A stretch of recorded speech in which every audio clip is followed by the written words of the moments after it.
migren üçün gəliblər, zob üçün gəliblər, oynaq ağrıları üçün gəliblər. Gələn ancaq bu xəstəliklə Arı südü krem üçün gəliblər. Arı südü krem üçün. Doktor, buyurun danışın, daha çox aktual olan Samir bəy, hansı xəstəliklər var? Yəni nə ilə bağlı daha çox müraciət olur? bizə bilirsən də ən çox bizə baş ağrısında migrenlə müraciət edirlər. Çünki onun iynə dərmanla müalicəsi demək olar ki, yoxdur. Və təbii üsullarla insanları baş ağrısından azad edirik. Artıq böyük bir rəqəmdir. Adamlar bir-birinə xəbər eləyir, bax belə razılıq eləyirlər, deyirlər. Ona görə də özdə körpə uşaqdan qoca adama qədər migren xəstəliyi ola bilir.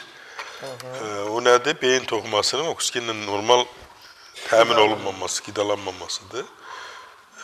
Ən çox görürsən ki, qadınlarda menstrual sikl aybaşı dövrü yaxınlaşanda qutaranda olur, başını yuyur, yaxşı qurutmayanda olur, əsəbləşəndə olur, ac qalanda olur, yuxusuz qalanda olur.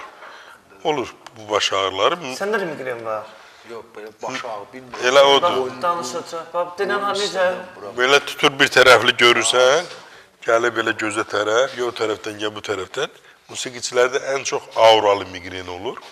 O səs-küyə çox pis reaksiya verirlər, işığa çox pis reaksiya verirlər. Mən onlara həmişə deyirəm ki, düzdür, ondan həzz alamırlar. Qulağınıza mütləq qoruyucu, səs qoruyucu taxın ki, o səs çox güclü təsir eləməsin. Və orada da dediyim kimi, Doktor Seyfəddin klinikası insanları baş ağrısından azad edirik.